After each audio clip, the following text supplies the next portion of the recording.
I also want to thank everybody that is in attendance or on the phone.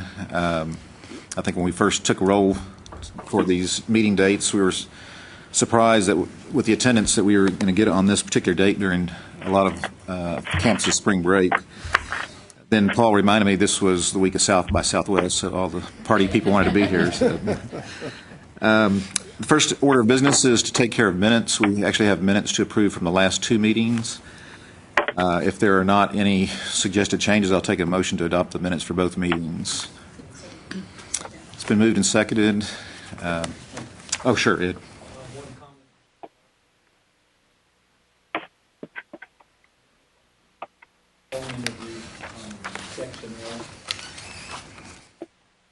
This is the section on the alternate approach. Showed that balance the concern with the segment it would mean that each institution would About as big as it's going to be. since I'm the advantage of institutional missions.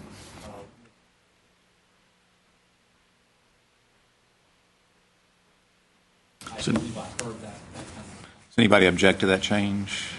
Okay, fine. That change was that an addition? In addition to, okay, so we'll just add that as an additional sentence, Paul. Okay, any objections to adoption of the minutes for both meetings? And hearing none, they're adopted. In the materials that Paul sent to you, he has a draft document for the committee. That includes the prior charges that we addressed and adopted recommendations on. So we consider those to be final. If there's anything in any of that that you still think needs wordsmithing or so forth, obviously we're open to that until a final report is adopted. So what we are left is our charge on outcomes-based funding.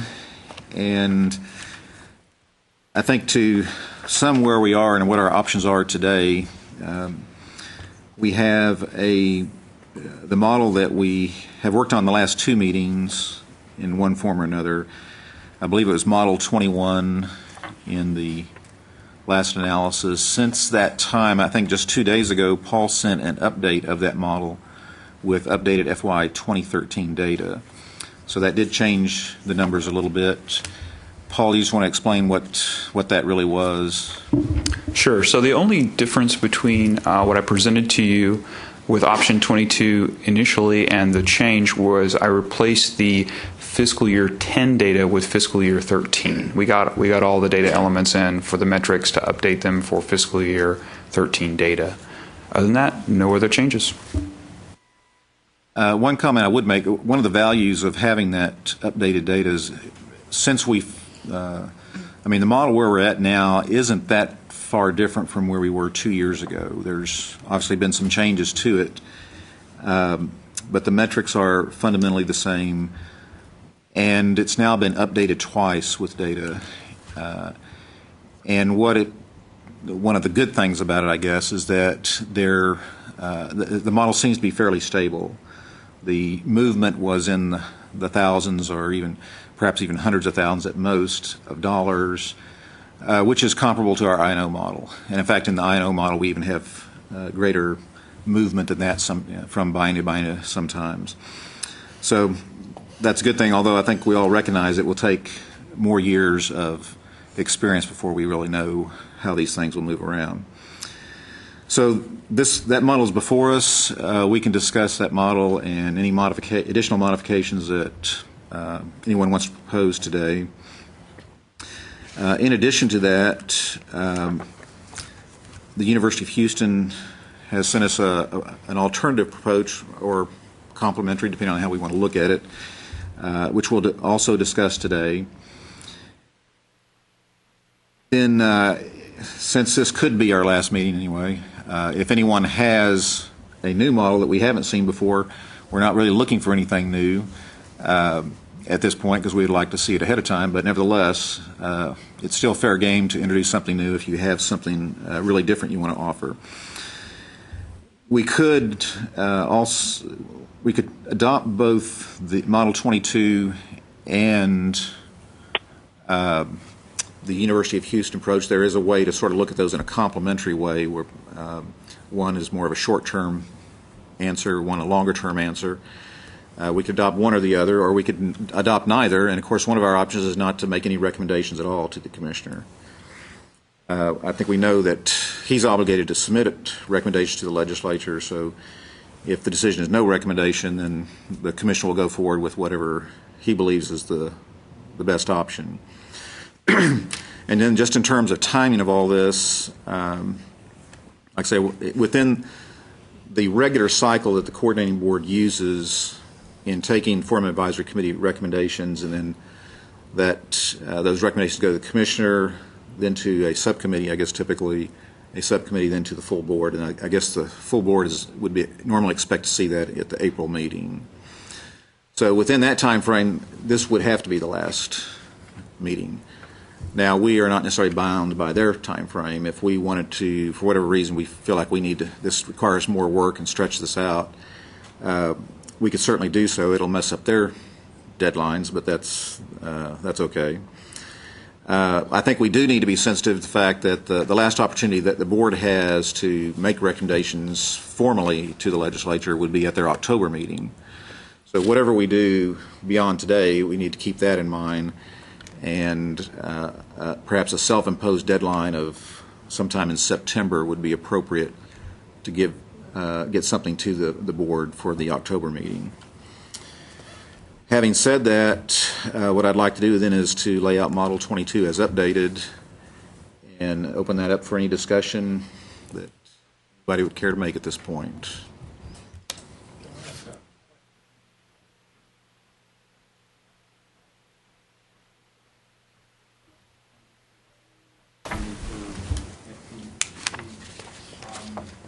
John, this is Rod Mabry at Tyler. I just want to thank Paul Turcotte for all of his hard work on this. This one is looking pretty good, given what we're trying to do, and I know it's not easy. I agree. Rod, Paul has been invaluable to the group. Ed, is your mic on? Yeah, I just turned it on. Just on the pink and the green, what's the significance of those? Those just denote the top 5 and bottom 5. Okay, just to kind of point those out. Okay, so it's just it's not a change, because I know you talked about that as a comparison piece, but it's just the particular designation is just to talk about who is at the top 5. Okay, right. Okay. Any other comments regarding this model?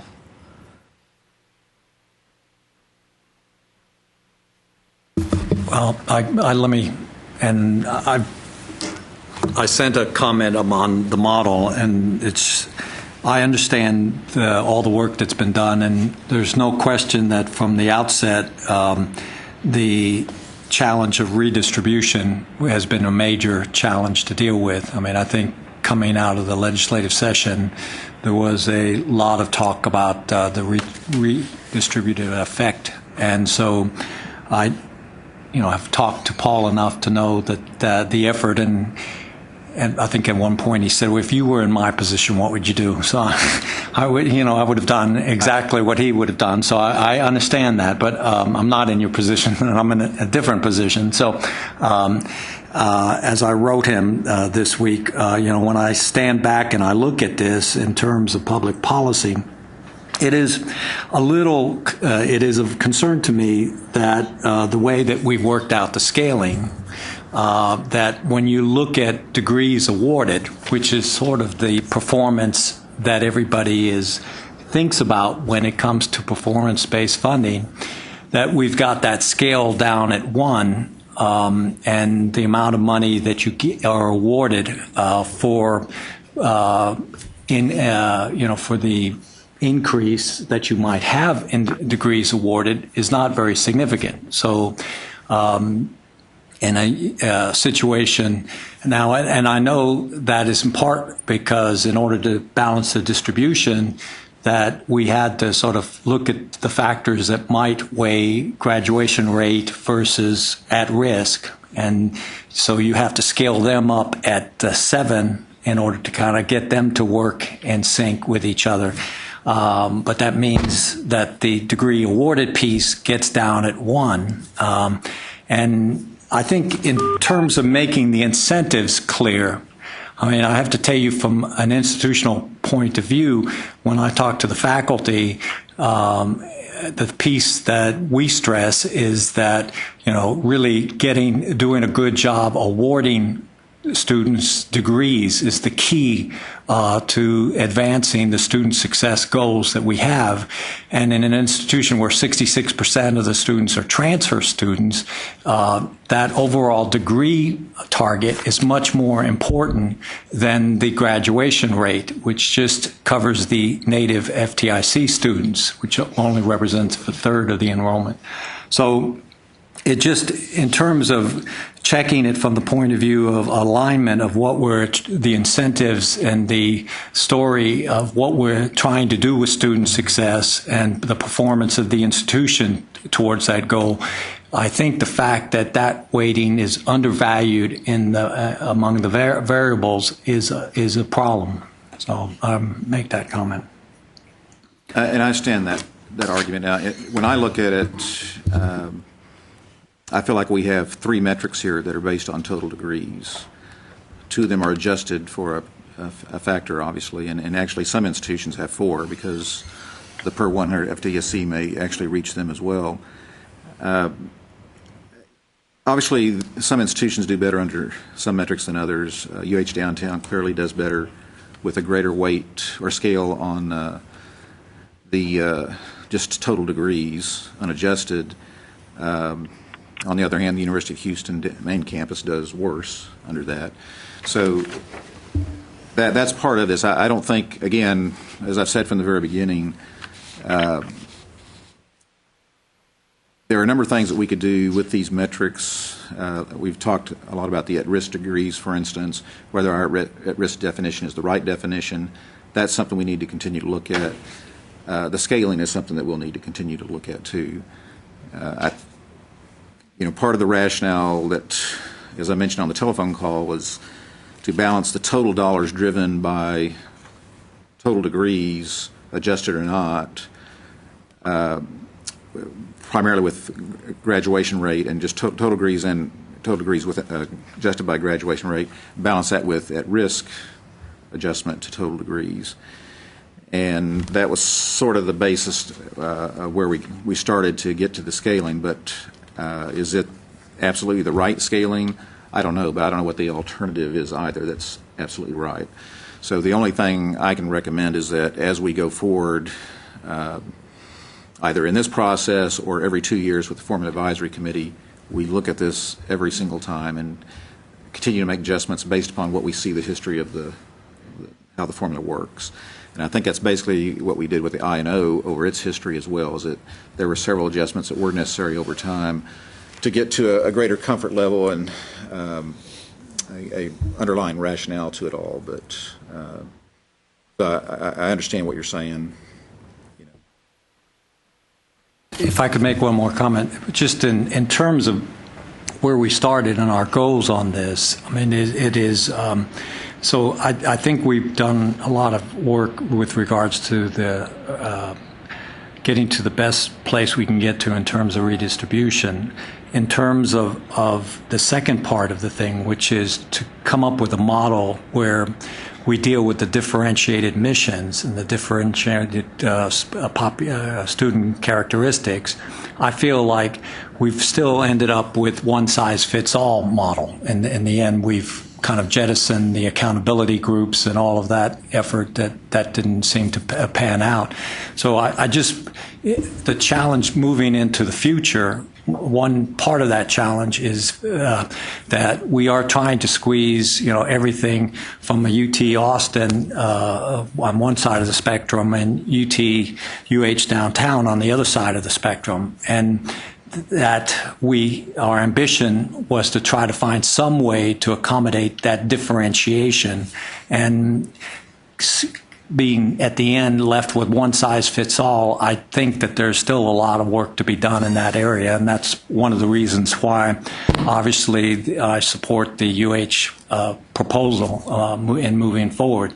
Now that's certainly at the other extreme. I mean, it is, each institution has a differentiated one, and the inconsistencies, the problems I understand, but it's one of the reasons why we put this proposal forward to address that issue. Thank you. Are there any other comments? Well, this is Jim McShann. I basically echo the previous comments. All of them in whole, or is there anything in particular, Jim, that you wanted to raise? No, it's just really just going back to the mission. I did some brief calculations, and while the intent is good, the outcome much more negatively affects the minority populations of the state. And, I think in many cases that would make it a non-starter for many people, and that it doesn't take into consideration the wide range of missions of the universities, as well as the other characteristics of the students of those universities. So again, I would endorse the UH proposal. Okay. And just as a reminder, we did look at trying to do this by accountability groups, and at least within the models that we were working, that didn't work very well. And part of that is because there is still wide variation within the accountability groups among institutions. I do think this issue of mission is still an issue that we need to try to address. And the way we did it before didn't work. That doesn't mean that there's not other ways to do that. And I think for those of you that really want to continue looking at that issue and how we might improve this model from a mission standpoint, I would encourage you to think about how the funding works, not how the model works itself, because I think we can sort of make a model work.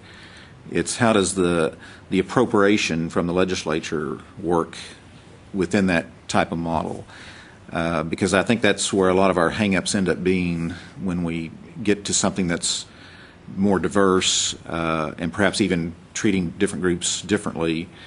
The appropriation part of it still has to be dealt with, and I think there'll be some discussion on that when we talk about the Houston proposal as well.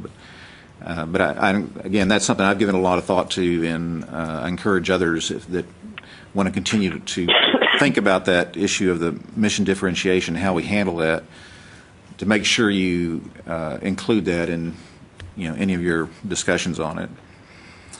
BJ, were you going to say something?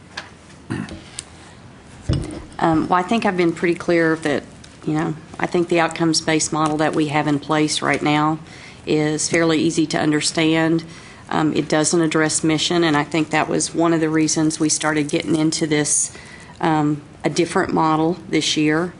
But if we are not addressing the mission-specific issue in this model, I guess I have some concern about putting forward a newer model that is much more complex.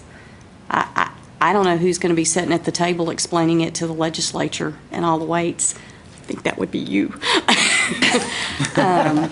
He'll be glad to do that's that. Where, Which option model 22 is, it's about as close as, it's very close to what we had last session. I think I agree that I don't think the mission specificity has been truly addressed in this one. Maybe slightly more than last time's, but not to the extent that people are wanting it to be. And I just worry about the complexity of being able to explain this to the legislature as they're trying to fund it, if we ever get to that point. You're talking about explaining option 22?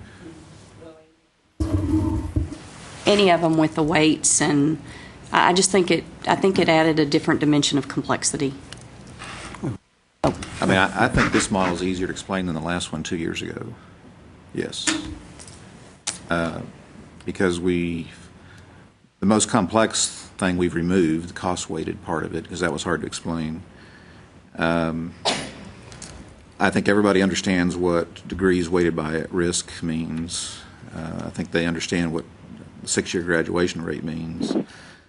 The per 100 FTSE is a little bit more complicated, but it's describes more in terms of just dealing with the smaller institutions, which most legislators would understand. Retention metrics are pretty straightforward. Now, digging down deeper than that into the math of the model, yeah, it doesn't matter what model we have. That's not going to be easy to explain in any model. But, again, we've been seeking alternatives to this from the very beginning, and other than what Paul and Ed will talk about here in a few minutes, we haven't really seen anything. So, now that's not to say that we couldn't go back to where we were 2 years ago if there was desire to do that, but... John, I would suggest that we've at least made progress on the ability to say we've tried to account for mission in some form or fashion. I would be concerned if we went back to 2 years ago.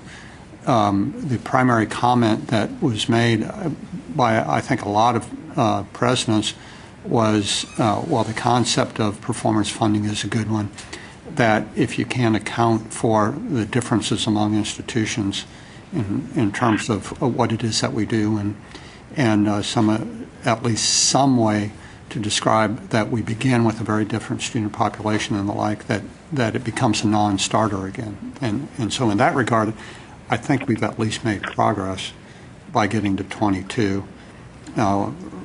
And I think regardless of whether or not it's going to be a little bit more complicated to explain one or the other, if this gets us at least closer to being able to deal with that mission idea as a major drawback to what we were doing, then I think we've made some progress here. One of the questions I have on 22 is, and I don't know this is true, it's just scanning the data, but I wonder why it looks like anyhow there's an inherent bias to, if you're a larger institution, you do better under 22. And when I look down through those, it looks like consistently the larger institutions do better. That's not without any analysis other than scanning down the columns in terms of percentage increases and the like. But I just wonder if I guess, Paul, particularly if you think that's the case, and if you might have some notion of why that might be the case. I guess it depends on how you look at it. From an INO perspective, that might be seen because you see the larger differences between the INO with the larger institutions, but when you use the other two comparison points, that's not the case. What are the other two comparisons? When I look at it per degree or per FTSE, those last two columns that I provided, okay, the larger institutions aren't necessarily lit up as green. All right. Okay. In some cases, what you're seeing with that is folks do really, really well with the INO model. They have fewer lower weight course hours being taught and more upper weight. And so their funding's going down with the outcomes-based funding model because it doesn't take that into consideration. It only deals with whether or not you have a degree and the characteristic of the student and how many folks you get past 30, 60, 90. We took that cost-weighted factor out of there, so it doesn't do that anymore. Now it treats each degree as if they cost the same. And the INO formula is still out there and giving you more money for your more expensive courses. This formula doesn't do that, so it's going to always be a little redistribution going on when we go back to compare it to the INO. Okay, thanks.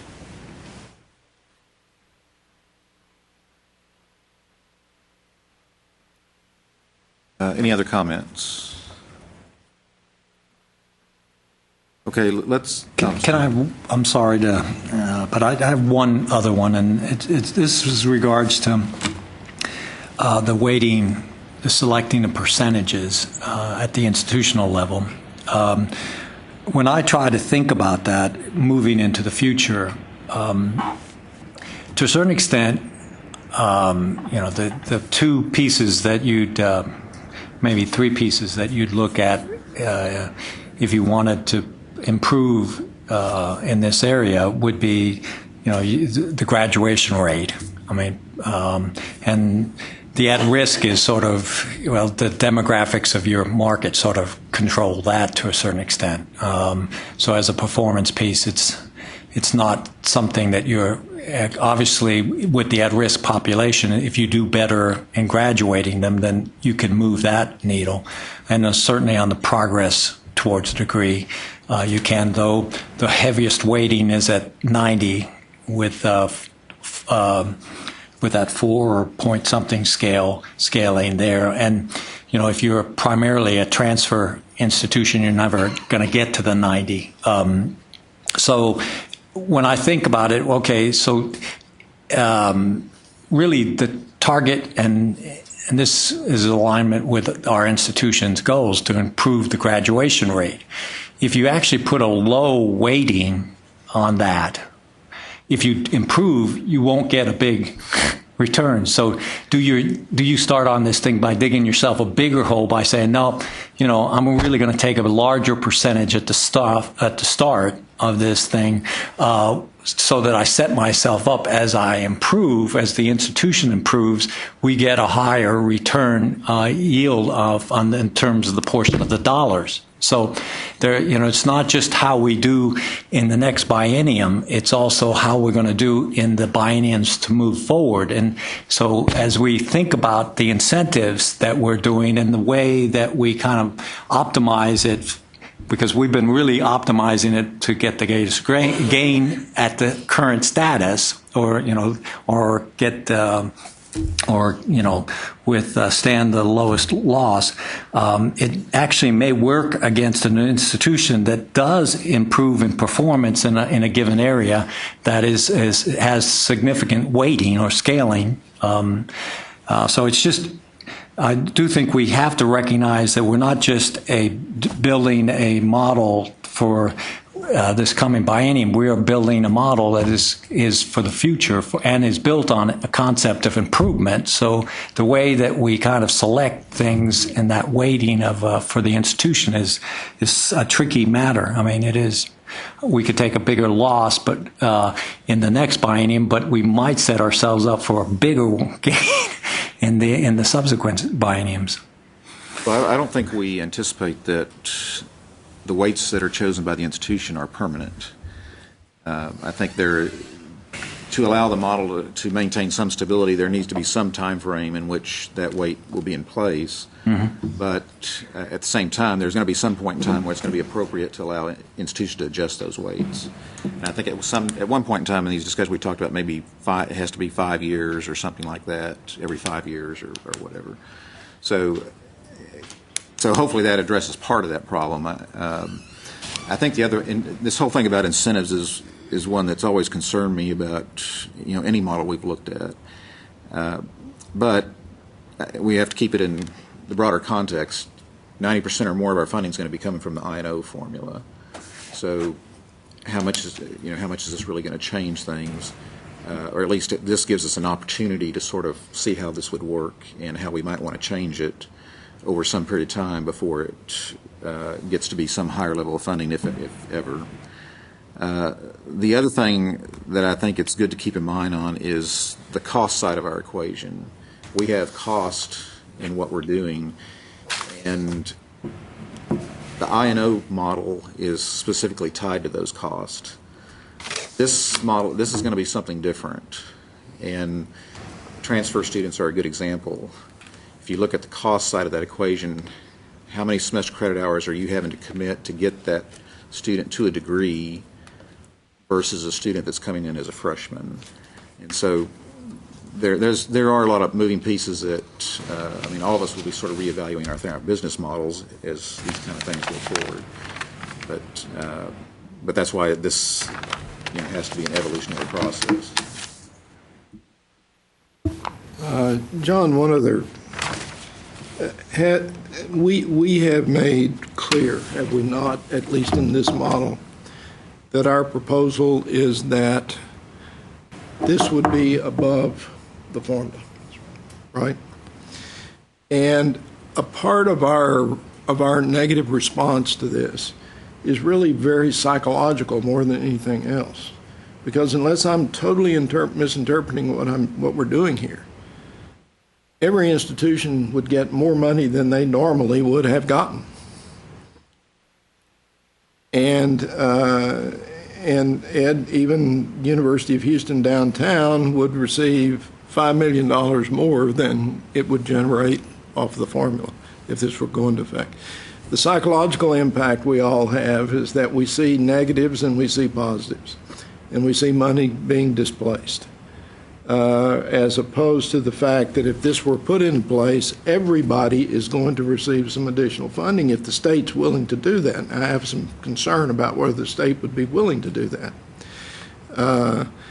But everybody would receive some additional funding based on whatever level of performance they're currently managing. And I did a real quick run through here, and I'm probably totally wrong, Paul, but do you know what the total amount of money that gets displaced over here is? 7 million, 8 million, something like that, out of the 235 million? Well, it may not even be worth doing. The only point I'm trying to make is that a lot of this is how it hits our psyche of the fact that I could have gotten that money, but it's going to somebody else. Now, if this is 10%, which the University of Houston model is proposing, if this is 10% of your formula funding, then you got some serious concerns with these negatives and minuses.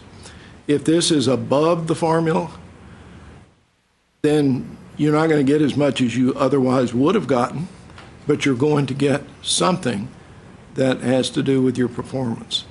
And I don't know that it'll make any difference in the way anybody's thinking about this, but I just think it's worth saying one more time. It's the psychology of it all, of the pluses and the minuses. We might not have responded as negatively if we said, take my institution. If the maximum amount that I could have received was X, and I'm only going to receive 90% of that X, and that money just goes away, it doesn't go to the University of Houston or it doesn't go to the University of Texas, I just didn't hit my target. Maybe even that has less of a psychological impact on us than the fact that we see dollars shifting from one institution to another, and that when we look at this list, it appears that we see far more dollars being lost by more institutions than being gained. With that, I'll stop. The answer to the question is 9 million, or 4% of the 235. 9 million of the 235 million is actually being moved.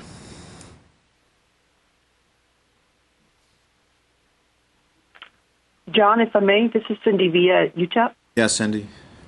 I agree with what was just said completely. I think that's very true. That's a big part of why we are reacting the way we are to the worksheets. And I think under any scenario, if we start looking at a carve-out from existing funds, we're going to all have huge concerns, because I think we have to continue to emphasize that our first priority is fully funding formulas, or putting money back into the formulas to restore what we've lost over the last few years.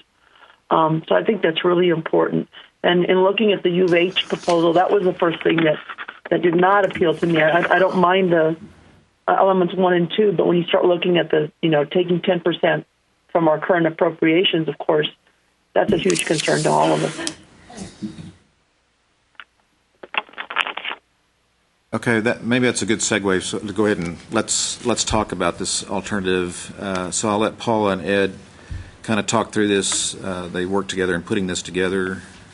Paula, why don't you go ahead and... Well, I might say outright that as we talked about it, it certainly, this proposal can reflect what the current model does, which is it can be on the 10% on top. It's not married to whether it's carved out of the appropriations or it's on top of the appropriations. I think that's, that's not the issue here. The issue really is the meat of what we're trying to propose, and that is that it really gets at the heart of mission distinctiveness, and it drives a performance-based model based on institutions' determination, obviously meeting the goals set by the legislature and the coordinating board for increasing student success, which there could be criteria that all institutions have to adopt, 2 or 3 that get at what the state is expecting. But it gives an institution an opportunity in this model to then select measurable performance criteria that are unique to that institution and where that institution's trying to go in terms of increasing its effectiveness and efficiency and its performance on those measures that are unique to the goals, the strategic plan, again, the mission of that institution. So I'd like to make sure that the focus on this is less on where those monies come from, because that certainly can be changed. That was just our thinking.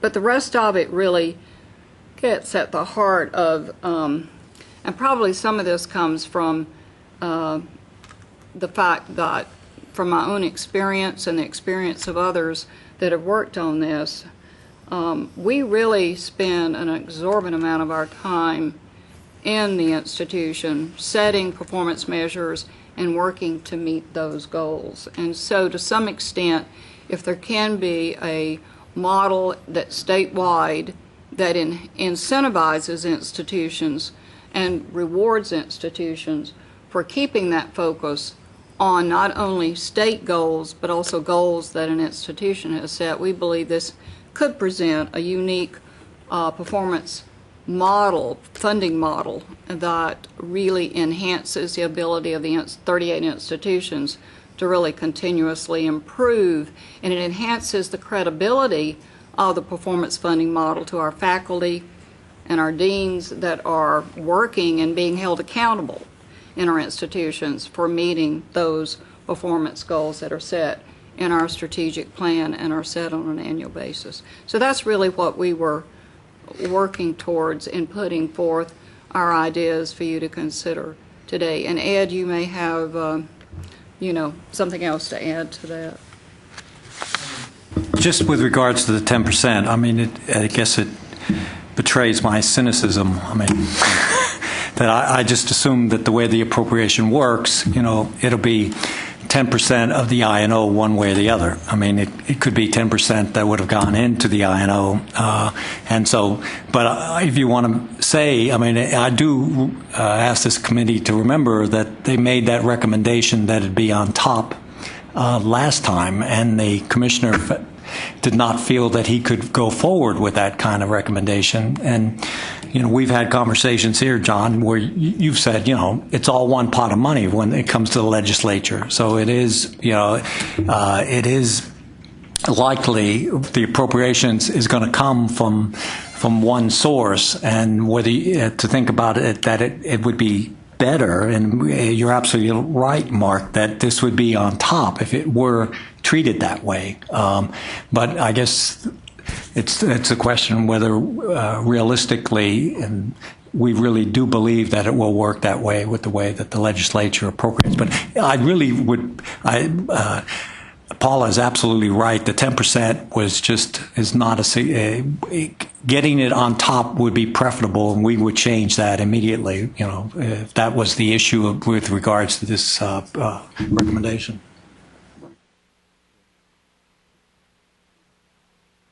John? Let's assume your assumption is correct and it came out of the formula. Would you rather have the criteria known as to how you're going to lose, or 10% perhaps of the formula? Or guess what 38 different guidelines might be and not have any idea, really, how you're going to get back the 10% that you've had for years. So my fantasy about that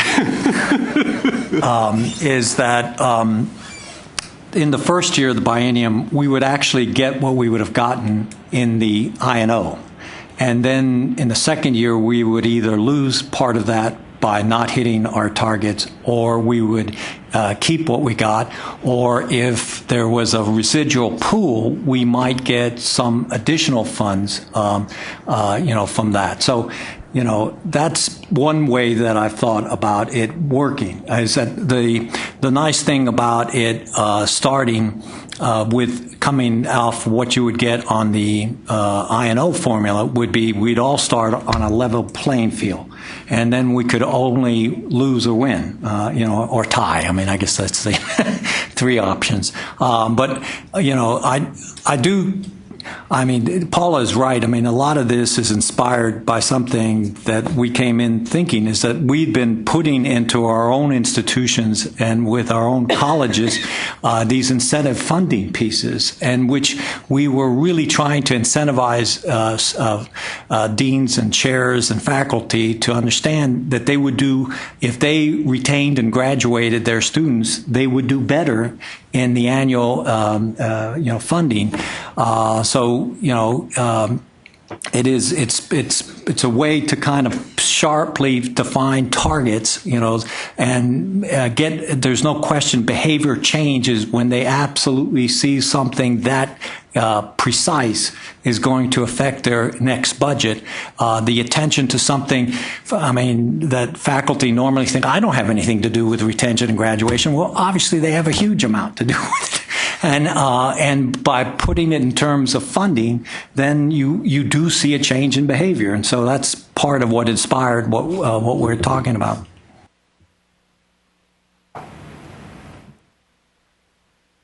Rod? This is Rod and Tyler. Could I jump in for a moment? Go ahead, please. I like the idea, but it's one of those things that probably is an ideal rather than a practical item. I saw a little bit of this when I was in South Carolina long ago.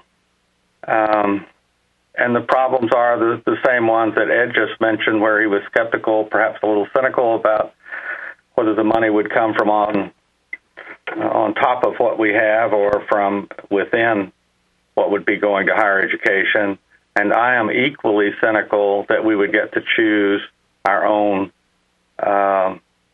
metrics.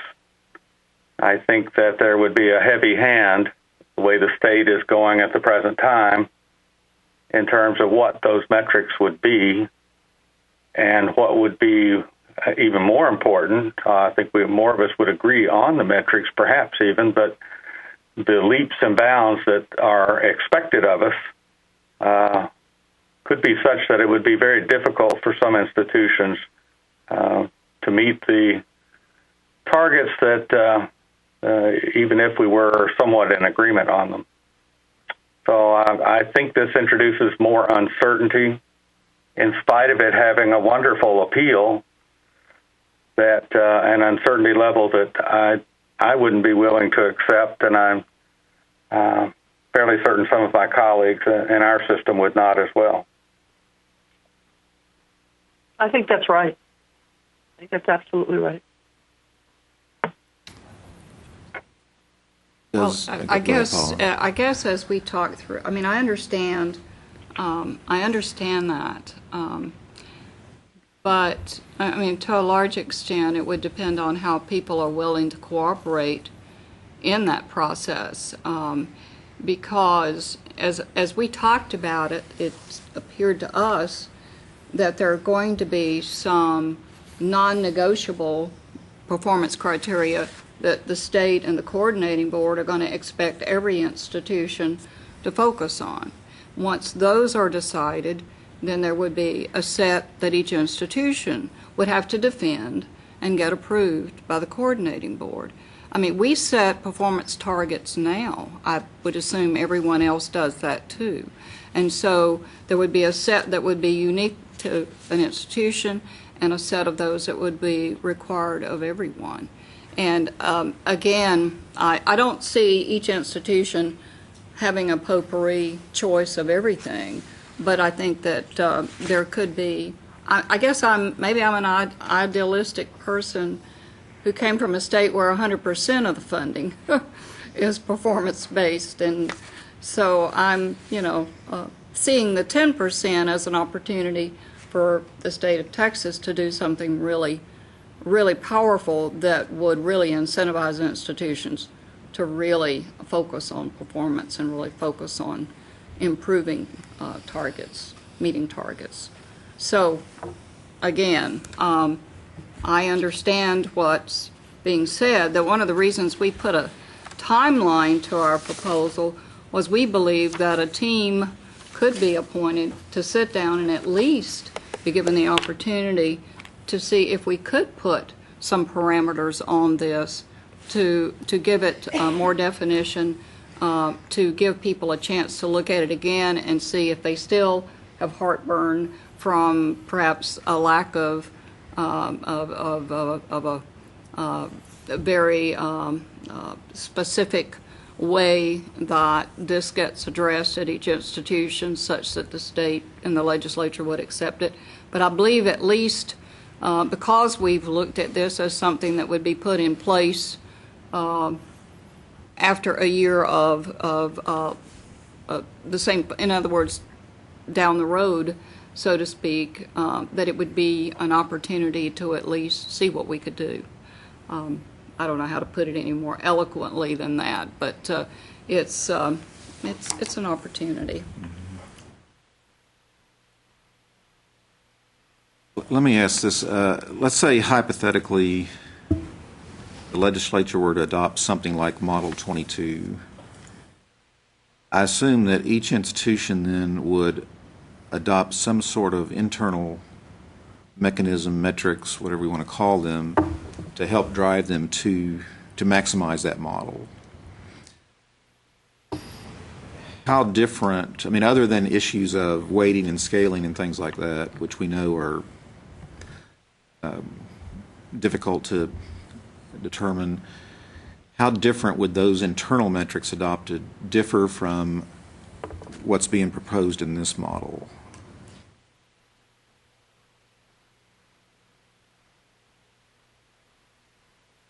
Well, you know my answer to that. I mean, it's a degrees awarded. So, but I mean, that's a weighting or a scaling issue, and I understand that. That's what I'm trying to figure out. Is there anything else that's being missed here? Because I mean, we've done the same thing at Texas Tech University that University of Houston has done. Some of our internal metrics have to do with things related to being an emerging research institution that don't have anything to do with degrees awarded. So those kind of things get pushed aside for this kind of exercise. But I'm assuming that whatever they are, it's still going to have to do with degrees awarded, retention, 6-year graduation rate, and so forth. So I agree that the variables are.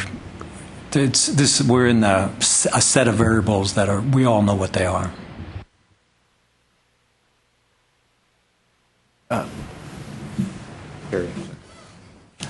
Although we talk a lot about different missions, if we're only looking at the undergraduate budget, we're really talking about the teaching mission and graduating students. What's really different, and I think what we pointed out here before, it's not different missions so much as different students with different abilities entering the institution. And I believe, if I remember correctly, that was the one thing that the coordinating board doesn't have data on. That is, different students, we don't have SAT scores, we don't have, or do we? Because we asked for this earlier in reference to the model, and we said we had inadequate data on this. This was in reference to the RAND Corporation model, which did have student characteristics. Part of your at-risk includes low SAT or ACT. Where we don't have the SAT and ACT data is for anybody who transfers in. You give it to us for those who are first-time entering students. Okay, if I'm correct, though, that the major problem is that there are different student groups with different characteristics. That's really the core of it. Then I think over the future, if we have a model like the one we have, then we try to get the data in some way incorporated into that model that allows for the model to be affected by great differences in the backgrounds of students, as opposed, Ed, to getting a model that talks about guidelines that we do not know right now. Or we make assumptions, yes, of what they're going to be. We make assumptions they're going to be the ones we already see in the model. So if they're already in the model, why do we need to go get another model that's going to come around to getting the criteria that we already have in the model? Except for that one thing, that is the differences in student backgrounds beyond their economic backgrounds, their academic capacities. So if we have that in the future, if we can get more of that and include it in the model, and that takes care of one of those concerns. My concern about what you've proposed is that, pardon me, it's sort of a pig in a poke to me. I don't know what the guidelines are. They're yet to be determined. And once they're determined, as you have written it, they can be different and implemented differently by the coordinating board across 38 different campuses. How, if I'm at one of those campuses and I don't like the coordinating board response, and I've always liked their responses. They cut me off. No, I've always liked their responses. But in case I didn't, on what basis would I make the appeal? The issue is not the criteria. The issue is the bar that you have to jump over in your institution for that particular criteria. They could be higher at some places and lower at others. And the coordinating board has all that data. How would I appeal that? I go back, I guess, to a professor I had at UT in public law and constitutional law. He said, I love this about him. He said, you know, you can talk about justice and you can talk about the law. I prefer the law because I know what it is. Justice is in the eye and the hands of the beholder.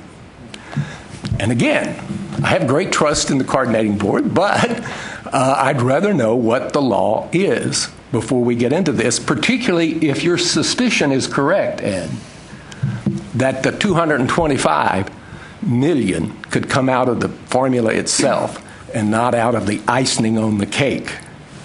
Then it gets real. I'm really concerned about who's judging this and on what standards they're using to judge how my institution performs. There's just too much unknown. I do believe that the model has great theoretical appeal. It's what I think we would all like to do, but there's so many unknowns in it. It's very difficult for me to accept it. I just want to add that we would prefer the law as well, because you add in that variable. I just want to make a data note.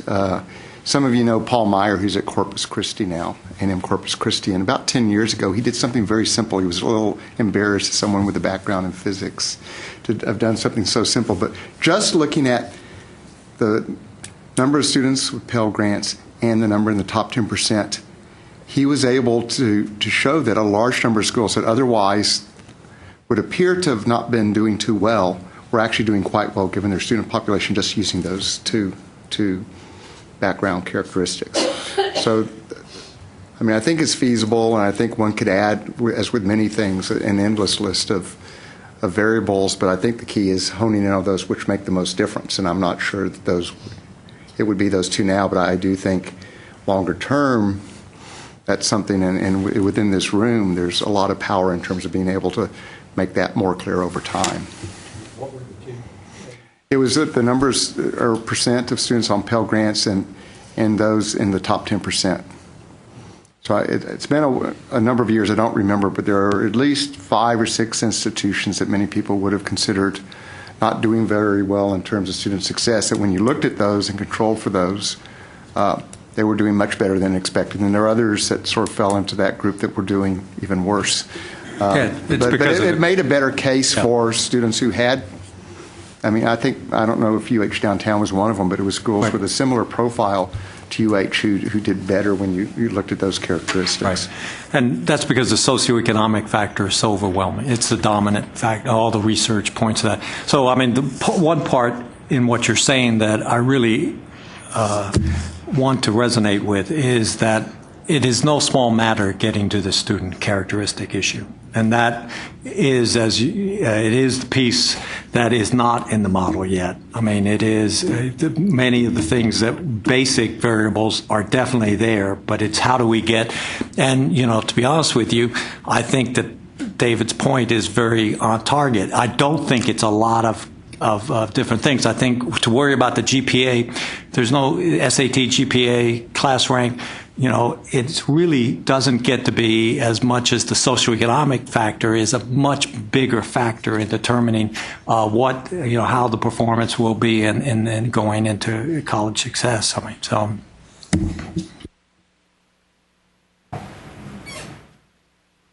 You know, we probably had more discussion about the student characteristic issue 2 years ago. And in fact, Paula's predecessor, John Intel, spent quite a bit of time looking at the at-risk definition and looking different ways to get at those issues, and was not able to come back with anything better than what we were using. Keep in mind that this at-risk definition includes a number of different characteristics that we've captured there. If you compare that to what we have in public education, where you have the same problem, very different students in different schools, it's a fairly limited number of student characteristics that are accounted for in that formula as well. Probably not any more than what we have here already. I think what we have here, though, is that I think we all agree that there are certain things that were not captured in here that perhaps could be, and Perry alluded to that, and that maybe that's something that we can work on in terms of future data to improve upon the model. But I think the way we sort of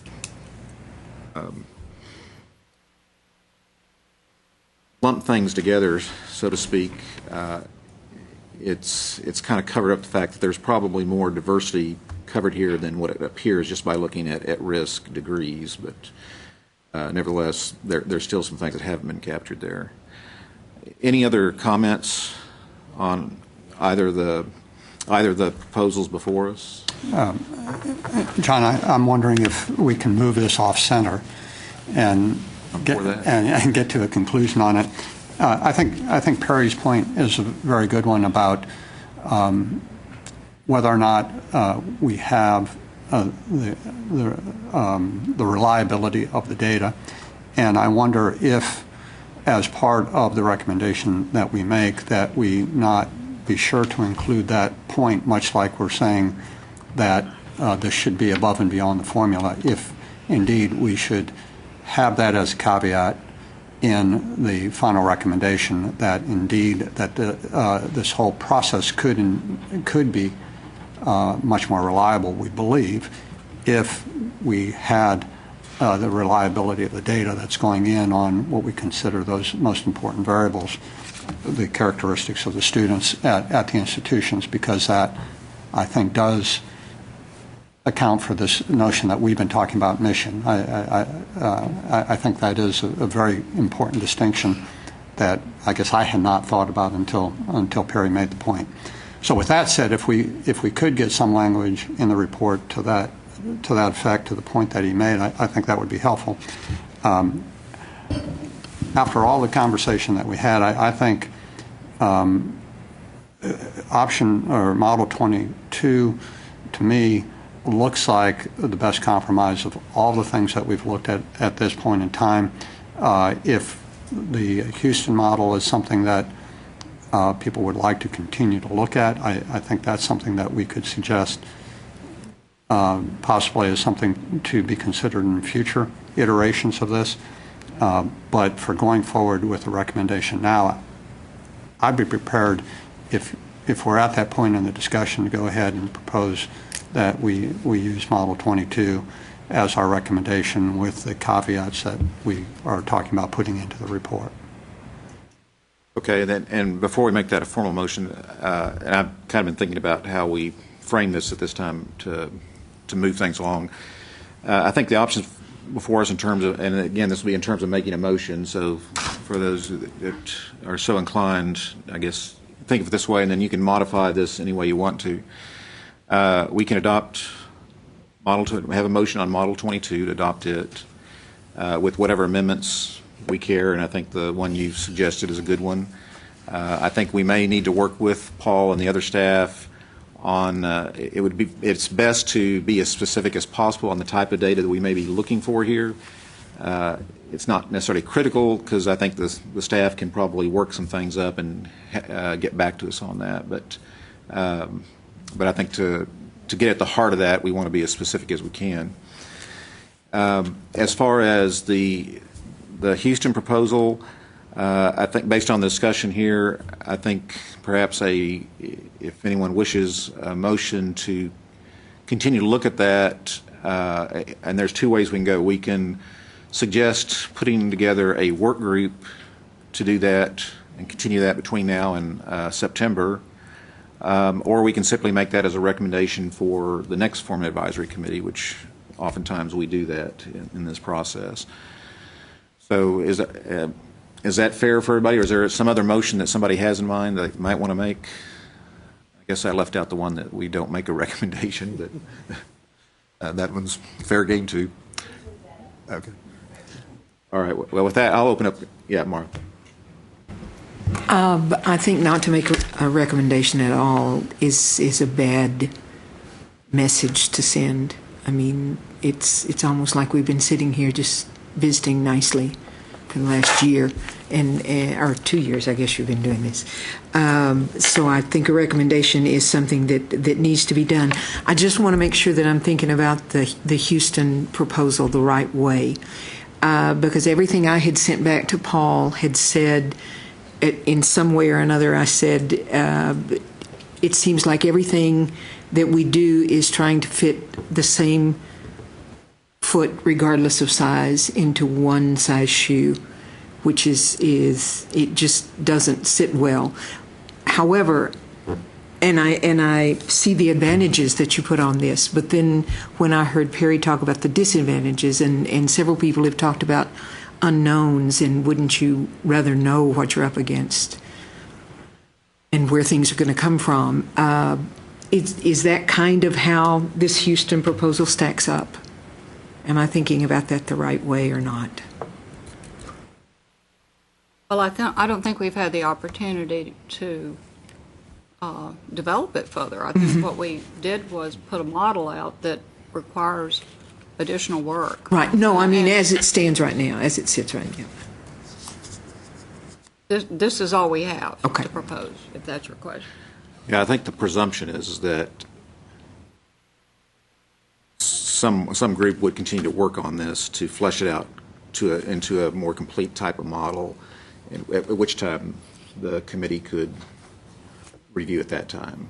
Right, and I would vote very strongly for a group being put together to work on it before September, rather than just will it to the next group.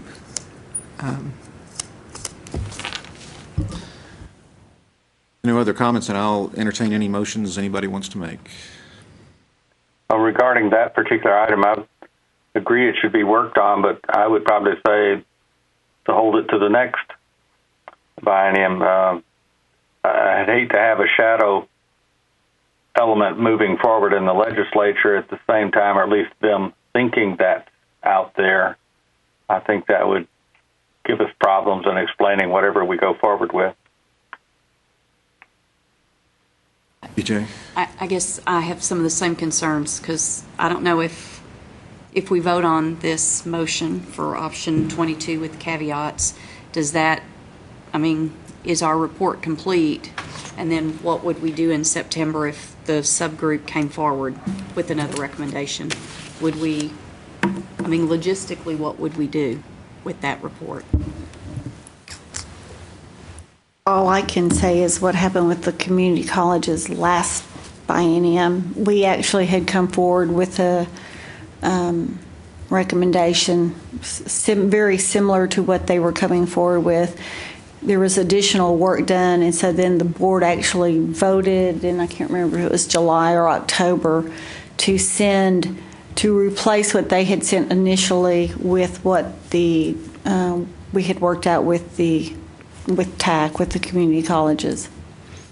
So if there is a work group that people are willing to work on, people are willing to actually put forth the effort, we'll be glad to host it or work with you, provide whatever. Paul will be glad to provide whatever data is available. I think you have to clarify one thing, and one difference might be, and it depends on how you structure this. With the community colleges, they were clearly working as the entire cluster of community colleges coming forward with that. They had all 50 presidents sign off on it before it came. And they us. had some difficulty at the last minute, but they accomplished getting them all to agree. So I think depending on how this would be done, it might not have the same result. If all 38 universities were to agree, that would be one thing versus a smattering, and the board would have to deal with that. And I think you just have to be aware of that. And what's the likelihood of that happening? Or by doing this, would you intend to come forward to this session, or are you just trying to plan ahead? But I guess it was Rod maybe that was talking about the shadow proposal, and that's something you have to worry about, and how institutions would feel about perhaps going in with two separate proposals, some of you agreeing with them, some of you not. And I think, at least I would think, that you would want to be as unified as possible on whatever goes forward.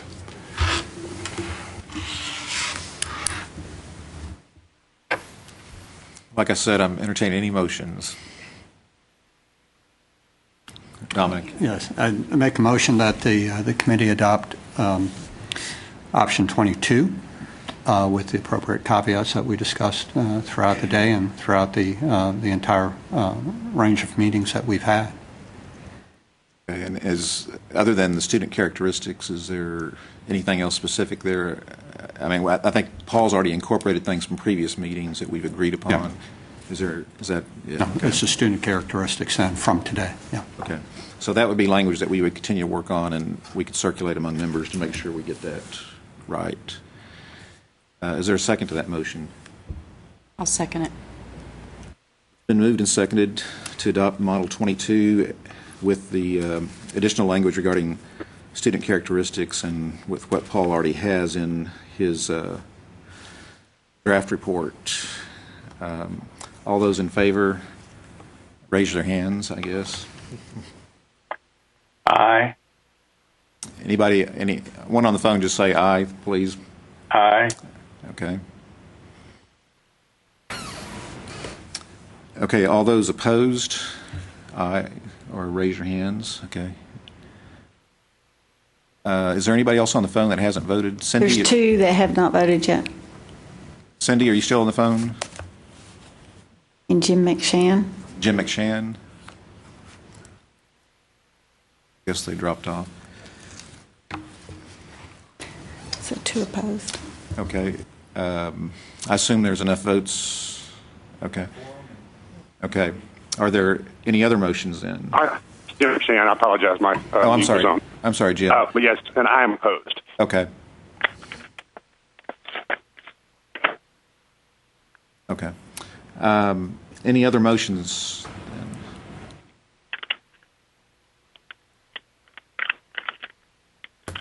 Okay.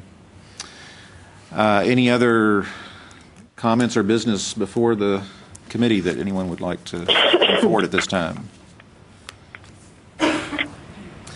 All right, then. I don't believe there'll be any reason we'd need to meet based on this additional language. So Paul will put something together, circulate that among members, and we'll continue to kind of make sure we get that right before we get some sort of final approval for the report itself, which we can do by email.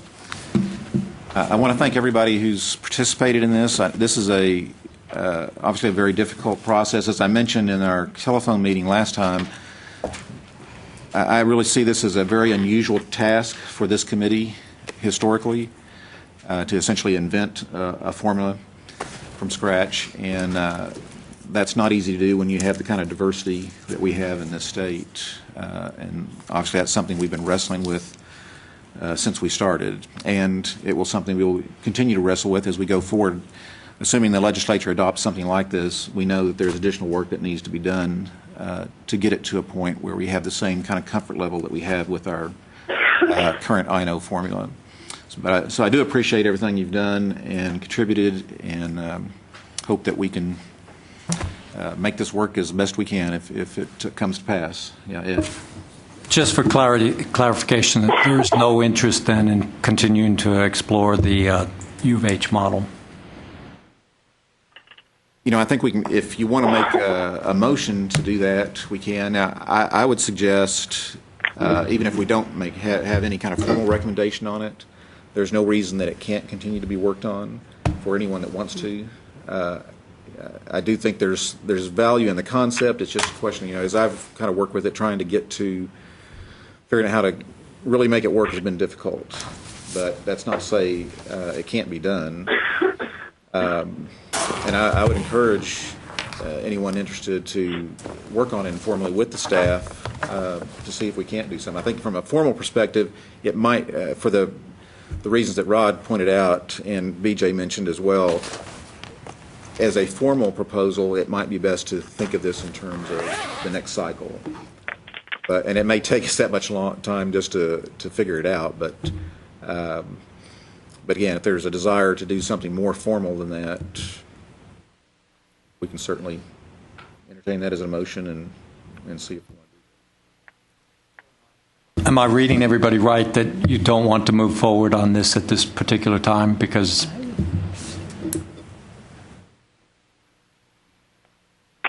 Yes, that was my feeling. Yes. Okay. Okay, I'd just like to thank everyone. This is a difficult process. I know John's grateful that you've had a vote. You probably all are, but from our view, these things, as you go forward, you have to examine. Always as you go forward, I would suggest that some of the comments about the student characteristics, we would be glad to look at some additional analyses for those going forward. We certainly would be glad to look at other types of performance measures people would like for us to look at in the field going forward. I'm sorry, Susan. But these are things we need to learn more about, and we do have quite a lot of data, and we'd like to use it to the best end for the students in the state. So we would be open to that. And again, thank you all. It was nice being able to sit here and listen to all of you work diligently through all this, and we could sit on the sidelines and know that we were having as good a discussion as would be possible on this. And I'm sure the Commissioner would extend that to you as well as our board chair. And don't forget that John will be attending our committee meeting, so you'll be represented at that meeting and be able to, if there are any differences, I don't anticipate any, but if there are any differences with the Commissioner, that would be very apparent at that meeting. BJ. I just want to, again, say thanks to the coordinating board staff. I think Paul probably would have exploded if we would have asked for 25. But also thanks to our chair and co-chair. You led a motley crew this year. Thank you. Hear, hear. Happy or whether he was over.